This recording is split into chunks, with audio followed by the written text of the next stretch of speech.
Hello les amis, c'est Mortal G, de retour pour vous présenter une nouvelle review. Mais qu'est-ce qu'il fait là lui? Mais tu devrais pas être ici, c'est pas toi la review aujourd'hui. Non, allez va-t'en, dépêche-toi. Ah, mais c'est les mutants qui se rebellent. Regardez-moi ça. On va voir aujourd'hui un nouveau personnage de la série des Cosmocats. Et oui, le Yeti ou alors l'homme des neiges. Snowman de Oak Mountain, donc de la montagne crochet si vous voulez, ou de la montagne de glace, puisque là on est dans la version française.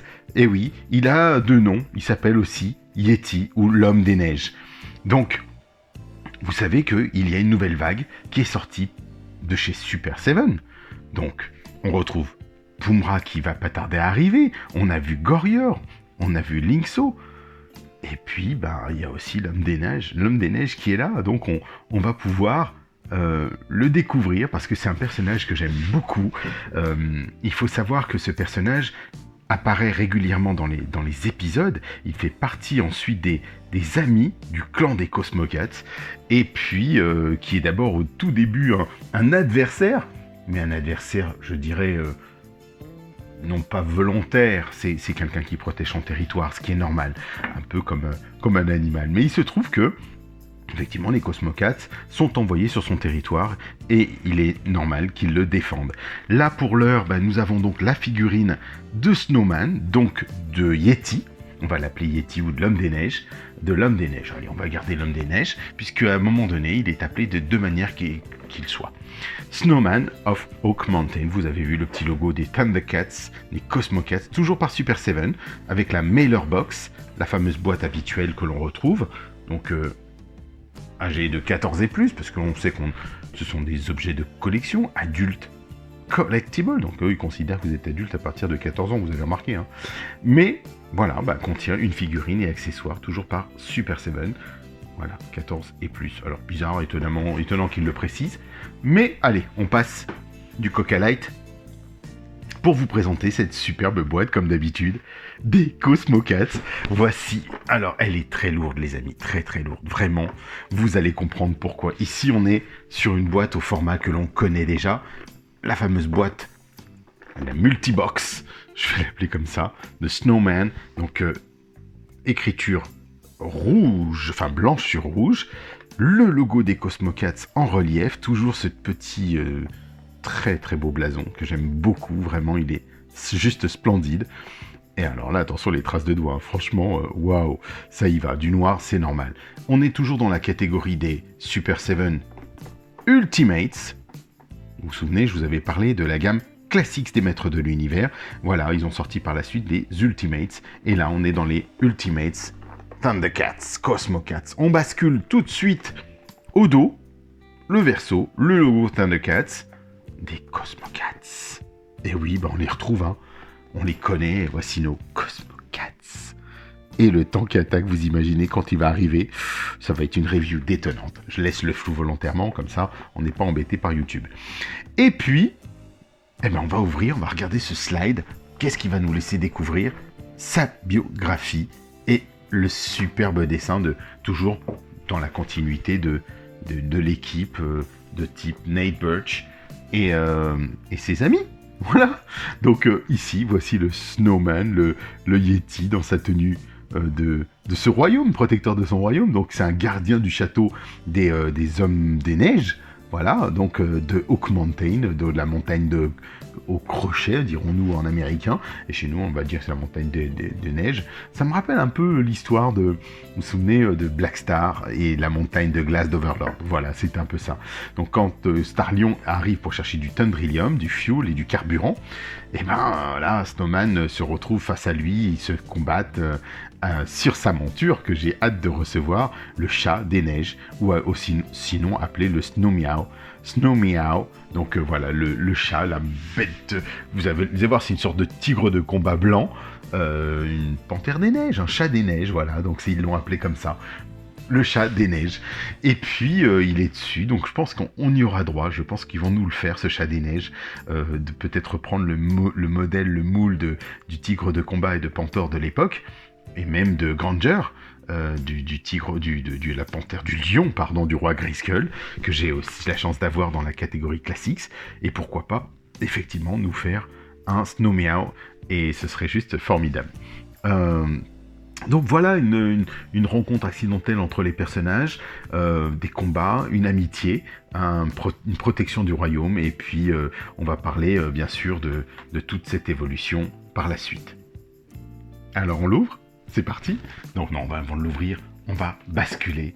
Regardez, comme le Captain Power, on va basculer devant cette créature monumentale, cette boîte immense et très lourde les amis, franchement elle est lourde, donc on va voir la référence du personnage, ça va de soi.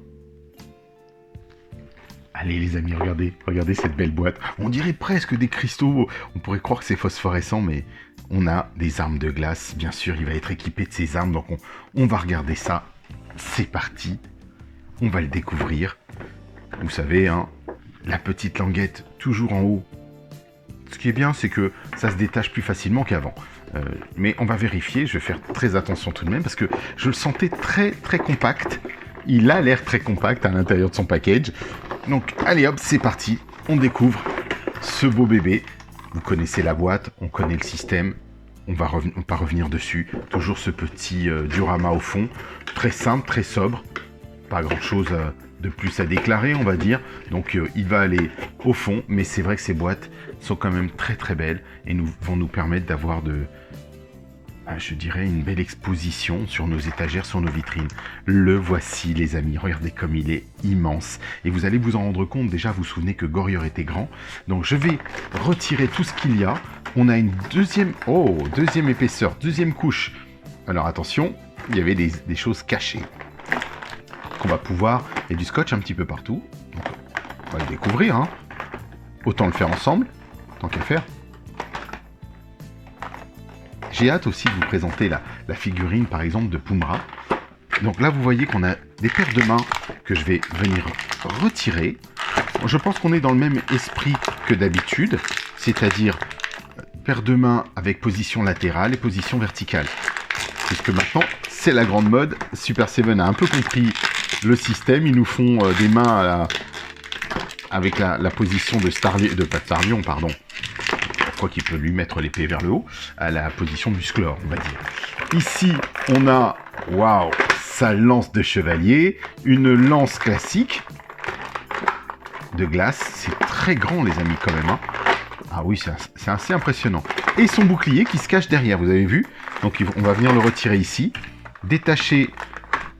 Il est monumental. Il est vraiment énorme. Et lourd, hein. La première chose qui me vient, c'est la lourdeur du personnage. Bon, j'enlève les petits crochets, je vous retrouve tout de suite. Hop, c'est fait. On le retourne. Allez, on fait sortir sa boîte. Je vous fais craquer tout ça. Ah, j'aime bien. Vous entendez ce... Désolé, hein. J'aime bien jouer avec vous. Waouh.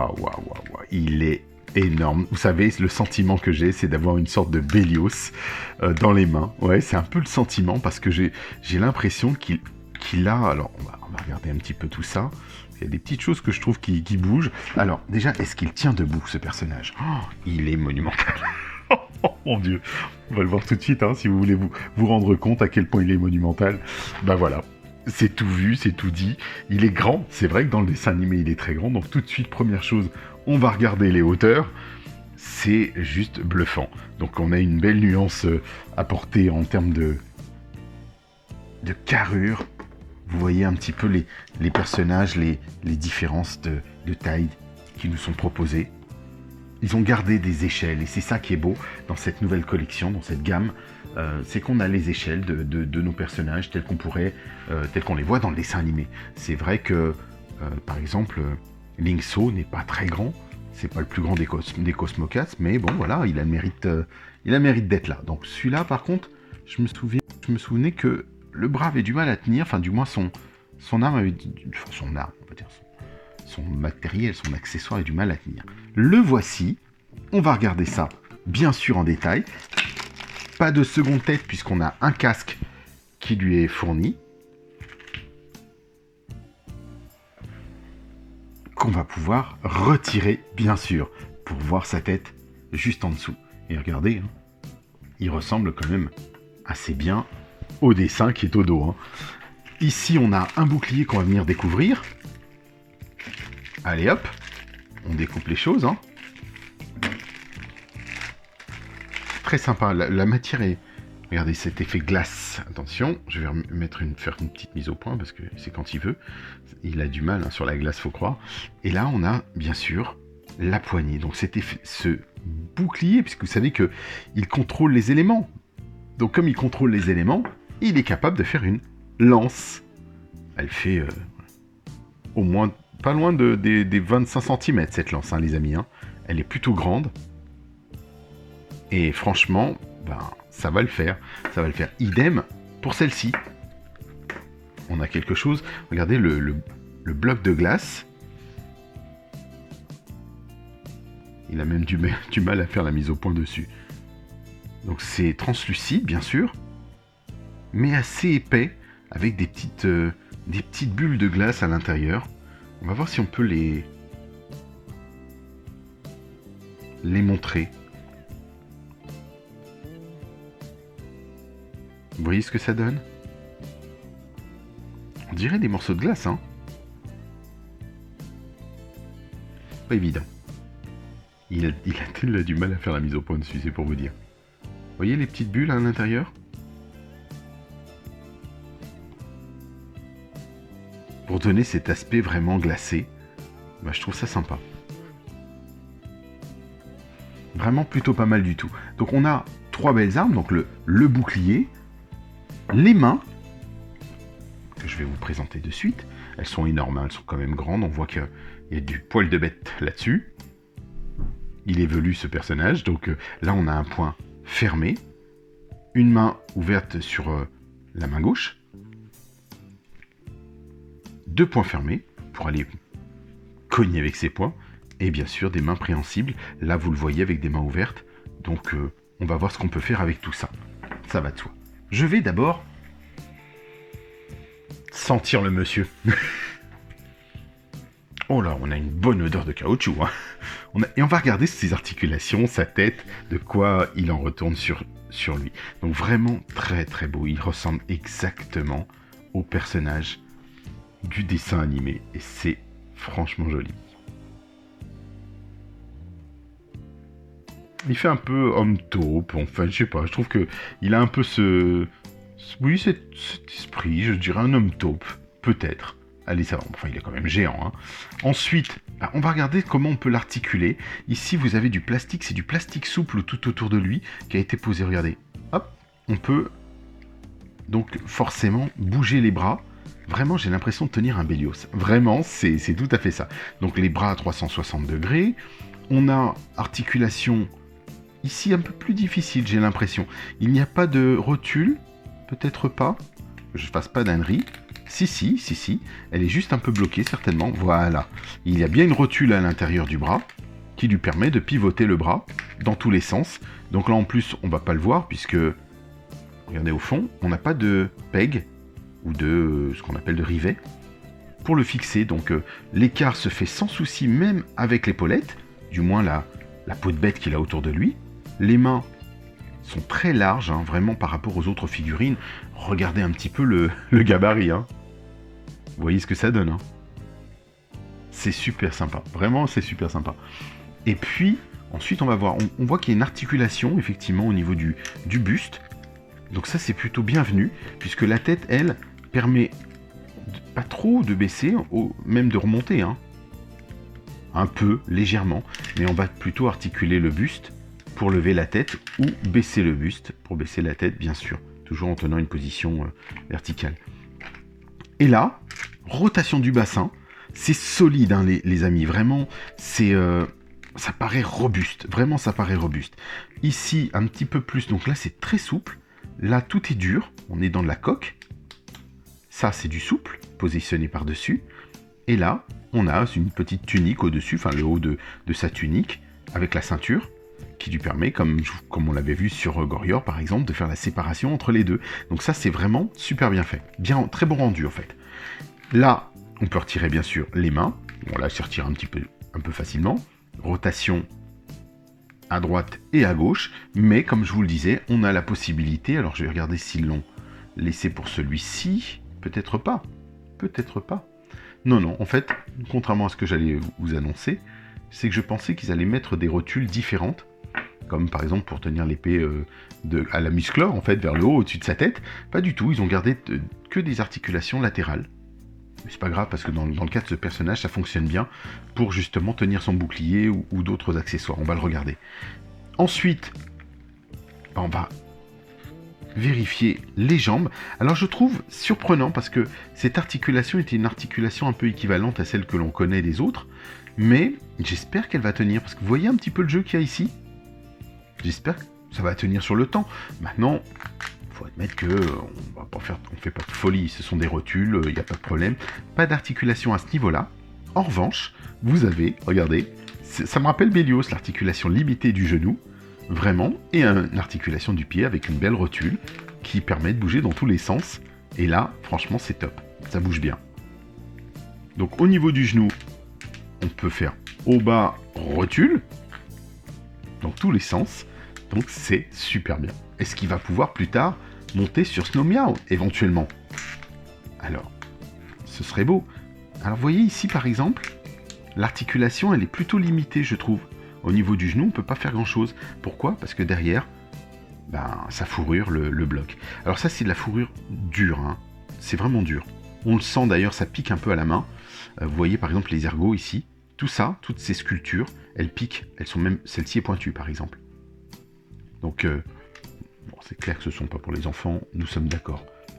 Il y a une sorte de petit lavis, peut-être léger. Est-ce que c'est voulu ou pas? Je ne sais pas. Mais ça passe bien. Ça passe franchement bien. C'est très léger, puisque je pense que c'est dans la continuité des bottes qu'il a. Et vraiment, quand on voit le monstre que c'est un monstre hein, pour moi. Quand je le voyais arriver dans le dessin animé, puisqu'il apparaît plus d'une fois. Hein. Regardez-le. Et il est, c'est le Bélios des maîtres de la série des Cosmocats pour moi. Hein. Et puis, ils ont pensé, bien sûr, à mettre son home, qu'on va regarder. Regardez ça. Donc, il n'y a pas de deuxième tête supplémentaire, parce que, bon, c'est vrai que souvent, il est avec son home. Donc, la deuxième tête, on la qualifiera de home. Il n'y a pas de possibilité de remonter, d'enlever. Il le retire, point. Il le met dans sa main si vous voulez. Ouais, vous voyez, ça tient, sans problème. Ou alors... on le positionne directement dessus. Et là, on le voit bien. Regardez, c'est très très joli. J'aime beaucoup, hein, franchement, ce personnage. Je l'ai tout de suite adoré dans le dessin animé. Et puis avec Snow Meow, oh là là, c'est superbe. Alors, peut-être, maintenant, voir ce que donne ce bouclier. Est-ce qu'on peut le tenir avec cette main-là? Est-ce qu'avec la main préhensible de gauche, ce sera mieux? D'ailleurs, c'est ce que je vais essayer de suite. J'ai toujours, comme je vous le disais, un peu peur avec les matières. Surtout que là on est sur une matière translucide, ça me fait vraiment peur de casser le manche ou casser quoi que ce soit. Donc je vais faire très attention, ou alors penser à y aller mollo des deux côtés. Ouais. Je sens que ça commence à craqueler, si vous voulez. Et quand ça craquelle comme ça, j'aime pas ça. C'est censé être fait pour que ça tienne. Donc on va le faire, voilà. Ici, on lui retire sa main sans problème. On peut donc lui mettre son bouclier, donc je me gênerai pour le faire, ça c'est sûr. Ah, il se détache? Non, pas du tout, c'est bien. Voilà, ça tient bien, regardez les amis, il est là, il a son bouclier. Vous pouvez le tenir comme ceci. Donc ça le fait. Et puis, bien sûr, on va lui mettre sa lance, mais forcément, soit vous la mettez en extension sur les bouts des doigts, et puis on va pas lui mettre de main préhensible, il le tient, ou le bloc de glace. Alors la lance, c'est vrai qu'il l'utilise quand il est sur Snow Meow, pour attaquer, pour charger, quand il positionne ceci. Sa lance de chevalier, dirons-nous. Hein. Alors en revanche, si vous souhaitez, vous pouvez mettre plutôt celle-ci, et là il va être plus adapté. Tout de même. Donc là, on est sur quelque chose de vraiment très sympathique à voir. Mais moi, je pense que ici, pour qu'il tienne, on va lui mettre les deux mains préhensibles. Vous voyez, en plus, elle se clip très très bien. Là, j'ai moins peur de lui glisser une lance. Ça bougera pas. Regardez, ça franchement, ça bouge pas. C'est du solide. Le casque avec la main. Il lui manque plus qu'un Snow Meow pour attaquer. Sinon, bah, ça le fait grave, comme on dit. Il est costaud, il est badass. Il est énorme, ce personnage. Vraiment, si c'est le mot que je peux retenir, c'est il est énorme. C'est ça, exactement. Regardez, on peut lui enlever. Avec sa lance, normalement, son bouclier, sa lance, vous positionnez le tout, et là, vous le mettez sur soit sur un tigre, une panthère, comme vous voulez, un cheval de guerre, mais bon, globalement, c'est vrai qu'il est avec Snow Meow tout le temps, donc son chat de combat, son chat des neiges, pardon, c'est vrai que c'est le chat des neiges, et donc là, franchement, bah, qu'est-ce que vous en pensez? Regardez, à côté d'un Crawlor qui était énorme, qui était déjà très très lourd. Là, on est dans le même... Oh, je dirais que Crawlor est encore un petit peu plus lourd, les amis. C'est pour vous dire. Mais regardez les proportions des deux personnages. On a une belle corrélation avec le dessin animé. Un Gorior qui, lui, de même, se profile. Et vous voyez les tailles, c'est fou. Hein. Ils ont super bien respecté. Donc vraiment, très belle figurine. J'aime beaucoup. Ma synthèse, elle est... Comme dirait l'autre, irrévocable. Elle est vraiment belle en fait. J'aime beaucoup. On va regarder un petit peu au dos. On voit qu'il y a une petite capuche que vous voyez ici. Il a une sorte de capuche qui est sculptée, qu'il est censé pouvoir mettre à la place de son aume de chevalier. Mais vraiment, à vous de choisir. Je trouve qu'il est tout aussi beau comme ceci, sans son casque. Et puis, à vous de jouer, je dirais. Hein. Regardez ça. Non, je l'adore, en fait. Il est vraiment superbe. Et avec cette lance-là, on va le faire. Allez hop. On ne l'a pas fait, c'est vrai. Je l'ai mis tout à l'heure en extension, mais avec cette lance. Alors là, il y a des petits bouts, comme si la lance était un peu cassée, sculptée par la glace. C'est plutôt sympa. Franchement, c'est sympa. Donc, vous imaginez le bestiau, comme ça. Bah, on n'a pas envie de l'affronter, honnêtement. Hein, on n'a pas envie. C'est vrai qu'il est chouette. Moi, j'aime beaucoup. Je pense que je le positionnerai plus facilement comme ceci. Certainement, quoique, ça dépendra si j'ai Snow Meow ou pas par la suite. Je pense qu'ils vont nous le faire, les amis, c'est obligé. Connaissant Super Seven, là, ils nous ont fait présenter Mandora avec sa moto spatiale. Donc, je me dis que Snow Meow va pas tarder à arriver, c'est obligé. Notre chat des neiges est obligatoire dans la collection, ça c'est certain. Donc voilà, ma petite synthèse est que je l'adore aussi. Donc vraiment on est gâtés. Je dirais que à côté on a des figurines un peu plus sobres, plus classiques, comme celui-ci par exemple. Vous avez Linkso qui ouais, il fait plus humanoïde. C'est un gentil humanoïde de type chat. Voilà, mais ça n'empêche pas à la qualité du personnage et surtout au fait qu'il soit vraiment conforme à celui du dessin animé, dans sa texture, dans ses dessins, dans les petites... vous voyez, les petits détails du lynx. On retrouve vraiment le charisme du personnage. Et là, on a une belle équipe, je dirais, entre les héros du bien, les méchants. Ça fait vraiment plaisir d'avoir une collection des Cosmocats qui sortent comme ça. Espérons, on le dit bien sûr, espérons que Felibel soit à la hauteur de ce que l'on attendait, et puis ce sera donc à suivre tout ça les amis. Je vous dis donc à très vite, pensez au petit pouce, pensez à vous abonner aussi quand même, abonnez-vous, celles et ceux qui ne le sont pas encore bien sûr, hein, ça va de soi, on est de plus en plus nombreux les amis, devrait pas tarder, où je pense qu'on doit avoir atteint les 2000 abonnés, émission spéciale, hein, obligé, hein. Donc je vous invite à bien sûr regardez toutes les vidéos qui sont déjà passées, venir me retrouver sur MortalG Instagram, n'hésitez pas, je suis sur Instagram, donc c'est MortalG Univers, et puis sur Facebook, si vous n'êtes pas encore sur Facebook, et si vous souhaitez découvrir les Cosmocats, je suis aussi admin de la page du groupe Cosmocats France, donc avec notre ami Orco, et puis aussi sur le groupe musclor.org comme d'habitude, on se retrouve, mais sinon sur Cosmocat France, avec grand plaisir. Je vous dis à très très vite les amis, merci encore d'être là, et bon voyage.